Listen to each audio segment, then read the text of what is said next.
Welcome to my channel, Starlight Sci-Fi. Story, thanks for watching. Please like and subscribe. The first thing Trevor Nash repaired every morning was something that should never have been broken. The second thing was usually his coffee machine. Crossroads Station floated between three major star routes like a giant metal wheel turning slowly in the darkness of space. Thousands of ships passed through it every cycle. Traders, explorers, soldiers, smugglers, and travelers from dozens of worlds walked its corridors. Every day, Trevor Nash ignored most of them. People were complicated. Machines were honest. His workshop sat in Sector 9B, a narrow corridor filled with the constant smell of engine grease and overheated wiring. Above his main workbench hung a cracked diagnostic screen that blinked with tired blue light. Trevor stared at it while holding a cup of coffee that looked like it had already fought a small war. "You're drifting again," Trevor said. The screen blinked. A polite message appeared. "Calibration error possible. Human operator may require recall." Trevor narrowed his eyes. "I survived 2 wars and 3 station inspections," he said. "I am perfectly calibrated." The panel dimmed slightly, which Trevor chose to believe meant it disagreed. Around him the station hummed. Cargo drones buzzed past the open workshop doors. Somewhere down the hall, a merchant shouted about illegal spices. Trevor returned to the half-disassembled engine sitting on his workbench. It belonged to a courier ship whose pilot insisted the engine sounded angry. Trevor leaned closer to the exposed reactor coils. "Well," he muttered, "let's see what you're complaining about." A small spark jumped from the engine and hit his glove. Trevor sighed. "Okay, fair point." Above him, the station AI spoke through the ceiling speaker. "Would you like me to record that as an argument with machinery?" Trevor grabbed his wrench. "No," he said. "But if it explodes, I want it on record that it started the fight." The AI paused. "Statement saved." Trevor grinned slightly and bent back over the engine. For a moment, everything felt normal. Just another quiet work cycle on a station that never truly slept. Then the workshop door slid open. Trevor didn't look up immediately. "Give me a minute," he called. "If your ship is leaking coolant, that's standard service. If it's on fire, that's premium." Silence answered him. That was strange. Customers usually began complaining before they even entered the room. Trevor slowly stood up and turned. Woman stood just inside the doorway. At first glance, she looked human, but her ears were long and elegant, rising from the sides of her head in smooth curves. Soft silver lines traced across her temples like faint starlight beneath her skin. She stood still, watching him, not like a customer, more like someone confirming something. Trevor wiped grease from his hands. "Well," he said, "either you're here for engine repairs or you're very lost." The woman stepped forward. Her voice was calm and clear. "I have been searching for you for 16 years." Trevor blinked. That sentence rarely led to anything simple.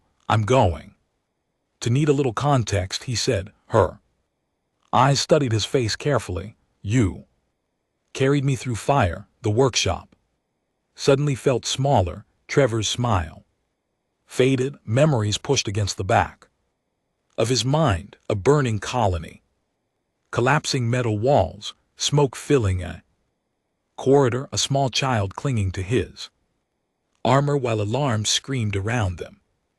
Trevor slowly set his wrench down. "There were a lot of people that day," he said carefully. The woman nodded. "You tripped over a power cable." Trevor stared at You dropped me. That was debris. Trevor said automatically. You apologized while running, Trevor. Rubbed his forehead. That sounds like something I would do. The woman stepped closer into the light. My name is Zara. The name stirred something deeper in his memory, a child with long ears and wide, frightened eyes. He had lifted her while flames crawled along the ceiling. She had been shaking so hard he could feel it through his armor. You were a kid, Trevor said. Slowly, 7, Zara replied. Trevor leaned against his workbench. I didn't know you survived. Zara looked around the messy workshop, filled with scattered tools and engine parts. I did, Trevor exhaled slowly. I'm glad. For a moment, neither of them spoke. Outside the workshop, a cargo drone flew past, blasting a cheerful advertisement about discounted fuel filters. The noise felt strangely distant. Zara looked back at Trevor. You told me a story while we were running.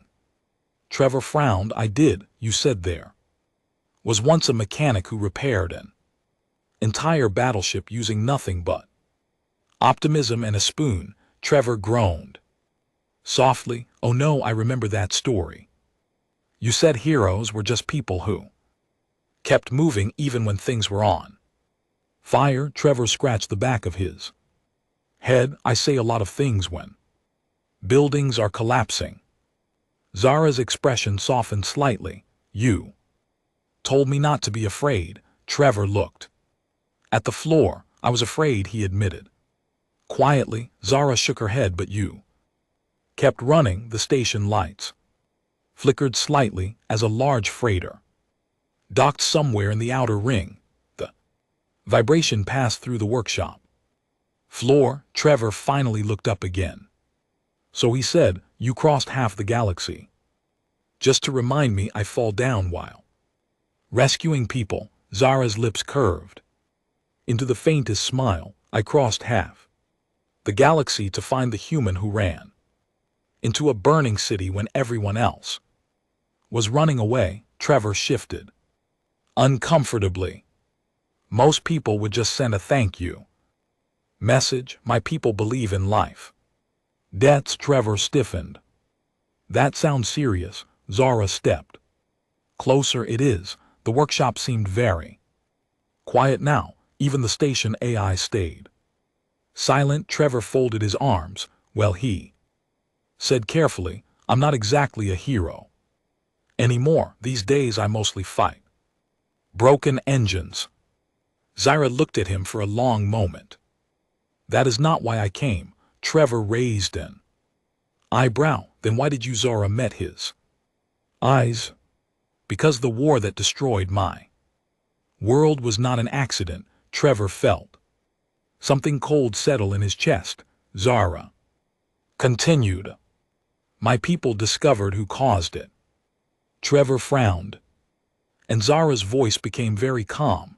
They have returned. Trevor slowly straightened. The mechanic who fixed engines, the soldier who once ran through fire. For 16 years he had avoided the past, but now the past had walked directly into his workshop, and it had brought a war with it. Zara spoke one final sentence, and we need a human. Trevor sighed heavily. Of course you do. Trevor Nash stared at Zara for a long moment.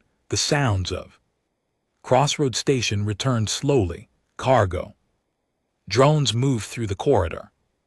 Somewhere far away, a docking alarm chimed, but inside Trevor's workshop, everything felt different. 16 years ago, he had run through fire, carrying a frightened child. Now that child had returned with news of war. Trevor rubbed his face inside.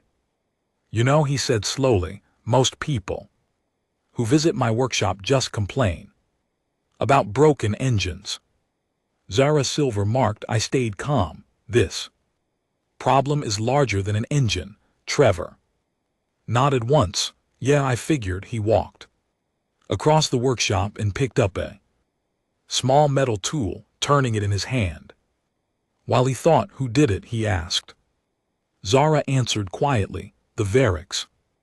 Dominion. Trevor stopped moving. That name was not unknown. The Vers were powerful, ancient, coldly logical. Their empire stretched across dozens of star systems. They were also known for something else. If the Dominion wanted a planet gone, it usually disappeared. Trevor looked up slowly. You're telling me they destroyed your colony? Yes, and now they're back. Zara nodded. They recently entered the Fail and Reach. Again, our scouts detected their ships. Trevor exhaled slowly through his nose. That's not great. He set the tool down. So why come to me? He asked. I'm a mechanic now. Zara stepped closer. You are also the human who ran into fire when everyone else ran away. Trevor scratched his chin. That story is becoming very popular. My people remember it. Trevor looked at her carefully. And what exactly do you want me to do about an empire? Zara answered simply, help us survive. Trevor laughed softly. You're really bad at small requests. Before Zara could reply, the Station A suddenly spoke through the workshop. Speakers. Warning, unidentified warships have entered Crossroads Station outer perimeter. Trevor blinked. That was fast. Red warning lights flickered along the corridor outside. Ships passing through the station suddenly changed direction. Cargo drones scattered like startled birds. Zara looked toward the doorway. They found me. Trevor walked to a nearby console and pulled up the station's external sensors. Several large warships had appeared just beyond the station's defense grid. Their shapes were sharp and unfamiliar. Ver ships. Trevor whistled quietly. Those are not friendly visitors. The A spoke again. Dominion vessels are demanding the surrender of a Thalen citizen matching Zara's biological profile. Trevor leaned back against the console. Well, he said, that explains their timing. Zara looked at him. If I surrender, they will leave the station. Trevor shook his head immediately. No, they won't. Zara frowned slightly. They gave their word. Trevor gave her a tired look. I used to fight in wars, remember? Empires don't come all this way just to keep promises. Outside the workshop corridor, station security officers began rushing past. Crossroads Station had defenses, but it was not built for war. Trevor stared at the sensor screen. Then he suddenly smiled. Zara noticed immediately. That expression concerns me. Trevor rubbed his hands together. I might have an idea. You often had ideas during emergencies. Yeah, Trevor said most of them were terrible. He pointed to the station map. On the console, Crossroads Station was built around a massive rotating reactor that powered the entire structure. Trevor tapped the screen. If we overload the station's outer power grid, it'll create a massive electromagnetic pulse. Zara understood instantly. It would disable nearby ships. Exactly. Zara studied the plan, but it would also shut down the station. Trevor shrugged. Temporarily. Zara looked at him carefully. And who will overload the reactor? Trevor grabbed his jacket. That would be the mechanic who knows where all the dangerous buttons are. Zara stepped in front of him. That reactor is unstable. Trevor smiled slightly. I noticed you could die. Trevor shrugged again. Yeah. He paused, then he said something simple, but if humans are good at anything, it's running toward fire. For a moment, Zara didn't speak. Then she nodded. I will come with you, Trevor Sighed, I had a feeling you'd say that. They ran through the station corridors. Together, alarms echoed everywhere. Security teams rushed toward defense. Stations, traders, and travelers hid. Inside sealed compartments, the warships continued moving closer. Trevor reached the reactor control chamber and forced the door open. Inside, the massive power core glowed like a small artificial sun, energy arced across metal rings surrounding it. Trevor moved quickly across the control panels. Zara watched the energy readings rise. This will create a pulse strong enough to disable every ship near the station, she said. Yep, and possibly destroy the reactor. Trevor pressed another command. Also possible. Zara studied him. You remained surprisingly calm. Trevor grinned. Mechanics see worse things. Before breakfast, the alarms grew louder. Outside, the Varric ships were almost within firing range. Trevor took a deep breath. All right, he said. This is the part where we run. They sprinted from the reactor chamber just as the core reached overload. 3 seconds later, the pulse exploded. Outward, a wave of blue energy expanded. Across Crossroad Station, it struck the approaching Dominion fleet. Every ship suddenly went dark. Engines died. Weapons shut down. The warships drifted silently in space. Across the station, lights flickered back on as emergency systems restored power. Trevor and Zara stood in the corridor, catching their breath. The station AI spoke again. All hostile vessels disabled. Trevor leaned against the wall. Good. Outside the viewing window, station defense ships began moving to surround the powerless Vers fleet. Zara looked at Trevor with quiet amazement. You disabled an entire Dominion fleet with a maintenance reactor. Trevor shrugged. Never underestimate board mechanics. Zara studied him for a long moment. You truly are the human I remembered. Trevor looked out at the stars. Now, he said, I'm just a guy who fixes broken things. Zara smiled slightly. Sometimes broken things include empires. Trevor laughed. Let's not make a habit of that. Outside Crossroads Station, the defeated Dominion ships drifted silently in the darkness. For the first time in 16 years, the war that had destroyed Zar's world had finally ended. And it ended the same way it began, with a human running straight into the fire. The end.